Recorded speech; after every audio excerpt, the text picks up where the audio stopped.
नगरातील ते दिवस. एकदा कल्याणी म्हैस सुटली व उधळली. टिळक त्यावेळेस लेक्चर हॉलमध्ये वर्ग घेत होते. फर्ग्युसन गेटपासून कल्याणीबाईचा दौरा जो निघाला तो लेक्चर हॉलवरून पुढे गेला. शिकवता शिकवता टिळकांचे लक्ष म्हशीकडे गेले व ते तसेच वर्ग सोडून बाहेर पडले व म्हशीच्या मागे धावू लागले. कोट पॅन्ट, डोक्यात हॅट, हातात एक वेळूची लांबलचक काठी अशा अवतारात टिळक तिच्या मागे पळत होते. त्या दिवशी म्हशीने फारच त्रास दिला. ही काही केल्या त्यांचं एकेना.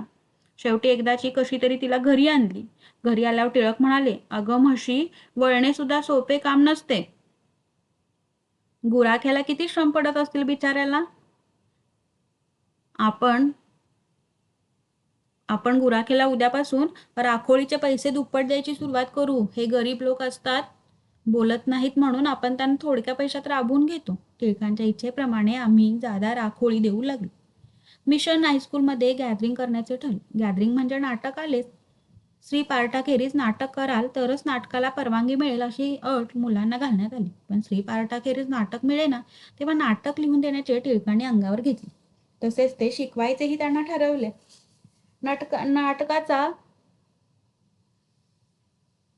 नाटकाचा प्लॉट काही ठरला नव्हता व नाटक लिहिण्यास वेळही नव्हता. कारण त्याचा सारा वेळ लष्कराच्या कितीतरी भाकरी भाजण्यात जाईल. पण मुले कसली ती, शाळा सुटली की येऊन बसायची. पहिल्याच दिवशी नाटकाला नाव ठेवण्यात आले, शीलम परम भूषणम. वेळ रोज 5च्या पुढचा ठरला. पण प्रॅक्टिस कशाची करायची. मुलांनी येऊन बसावे तो कोणीतरी भेटायला हटकून यावे. मग टिळकांनी त्या पाहुण्यांशी बोलत बसावे. कोणी नसेल तर काहीतरी लिहित बसावे, नाही तर वाचित बसावे. कधी कधी एकदा गहन विषय काढून मुलांशीच वादविवाद करून लागावे. इकडे मुलांना वाटे की हे आम्हाला कधी नाटक लिहून देतात आणि आम्ही कधी पाठ करून टाकतो. त्यातल्या त्यात चहाची गर्दी असायची.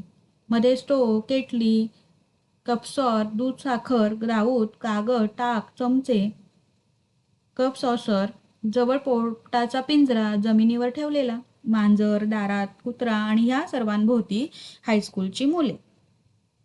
आपल्यासारखा सायंटिफिक चहा कोणाला येत नाही अशी त्यांची खात्री असल्याने चहाचे सर्व कॉन्ट्रॅक्ट त्यांच्याकडे असो.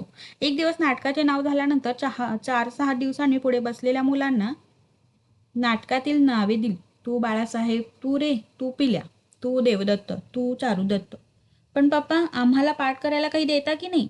अरे, मला चहा बिहा तर येऊ देता की नाही. तर चहा बिहा तर घेऊ देता की नाही. घ्या ना, पण इतक्यात कोणी आले तर सारेच राहून जाईल. मग एक दिवस एकेकाला काही काही पाठ लिहून द्यावा. दुसऱ्या दिवशी मुलांची पुन्हा निकड लागली म्हणजे पुन्हा द्यावे. अशा रीतीने अगदी गॅदरिंगच्या वेळेला नाटक लिहून बसून पुरे झाले. मुले अगदी अधीर झाली होती. हे पुरे होते की नाही असे त्यांना वाटे. टिळक म्हणत, अरे काळजी का करता, होईल पुरे. ती म्हणत, आम्ही लिहून घेतो, तुम्ही सांगा. पण ते काही त्यांच्याने कधी झाले नाही. नाटक इतके सुंदर वाटले की काही दिवस नगरास तो एक चर्चेचा विषय होऊन राहिला होता. या नाटकातील 2-3 जण पुढे निरनिराळ्या क्षेत्रात प्रसिद्धीला आले. नाशिकच्या कॉलेजात आता प्रोफेसरचे काम करीत असलेले प्रोफेसर भाल पाटणकर देवदत्त झाले होते. नगरचे रेव्हरंड रामकृष्णपंत मोडक MLC यांचा एक प्रमुख भाग होता. प्रसिद्ध नट रा. पेंढारकर चारुदत्त झाले होते. पेंढारकरांचा आवाज त्यावेळेस अत्यंत मधुर होता व माधवराव पाटणकरांनी त्याच वेळेस टिळकांच्या जवळ उद्गार काढले होते की हा मुलगा जर पुढे मागे नाटकात गेला तर नाव काढेल. आणि पुढे तसेच झाले. यावेळेस टिळक सोंगाट्या फार खेळत असत व ह्या सोंगाट्यावरून सपाटून भांडणे होत. टिळक कवड्या जुळवून टाकीत. तेव्हा त्यांच्याशी पुढे पुढे खेळण्याचेही सर्वांनी सोडून दिले होते. तेव्हा ते एकटेच रागारागाने खेळायला बसत व एक डाव उजव्या हाताने खेळत व दुसरा डाव्या हाताने खेळत. असा त्यांचा नेहमीचा क्रम होऊन बसला. एक दिवस आम्ही सगळ्यांनी त्यांच्याशी खेळायचे ठरवले. त्यांनाही मोठा आनंद झाला. मात्र अट एवढी होती की कवड्या पाणी प्यायच्या भांड्यात घालून हलवून मग टाकायच्या. आम्ही खेळायला बसलो. एका बाजूला टिळक, ठोंबरे आणि तारा व दुसऱ्या बाजूला मी, दत्तू आणि भास्कर कृष्णा उजगरे. पहिल्याच डावात टिळकांनी सरशी झाली. फक्त एकच नरद आत जायची राहिली होती.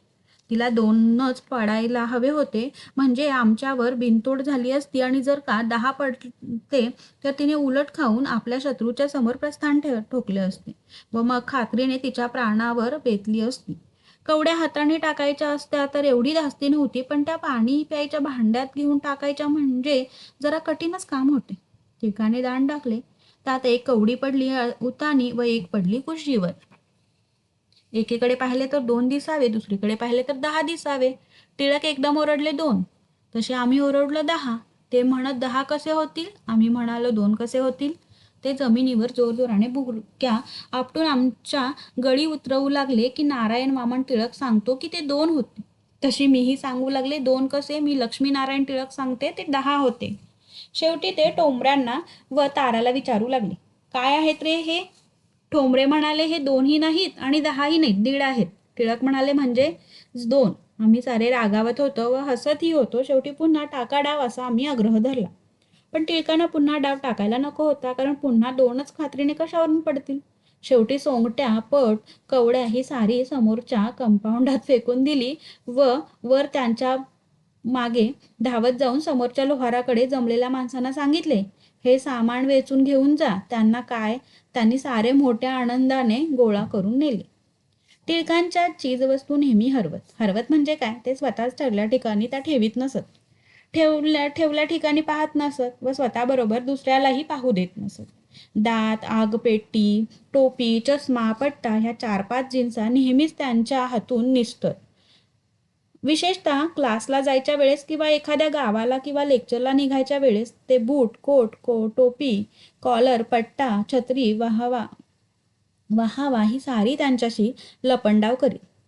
त्यांच्याबरोबर आमच्या साऱ्यांच्या फुगड्या सुरूच होत.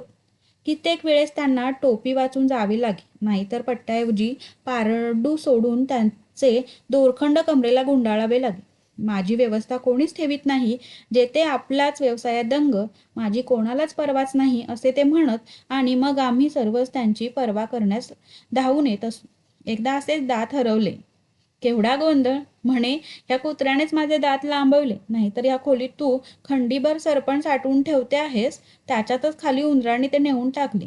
उपसा रे ते सारे सरपण आणि द्या बाहेर फेकून, हिला संसाराचा फार अटाट. झाले. सारे सरपण बाहेर कंपाऊंडभर धावू लागले आणि त्याच वेळी दातांचा डबा सापडला टेबलावर. एकदा हरवली टोपी. ती होती खुंटीवर व तिच्यावर ठेवला होता कोट. टिळकांना जायचे होते बाहेर. त्यांनी गडबडीने दुसराच कोट अंगावर घातला व ते टोपी शोधू लागले. प्रथम त्यांनी पाहिला कोट रागाने जमिनीवर खाली आपटला. त्याबरोबर त्याच्या खालची टोपी तशीच खाली आदळली. मग काय? सर्पयज्ञा सर्पाची वेटोळीच्या वेटोळी घेऊन अग्निकुंडात पडू लागली तशी आमच्या घरातील कपड्यांच्या चुंबडी भराभर त्या ढिगाऱ्यावरून येऊन पडू लागल्या. बिछाने, सतरंजा, ब्लँकेटी झाडून सारी मंडळी त्या ढिगारा गोळा झाली.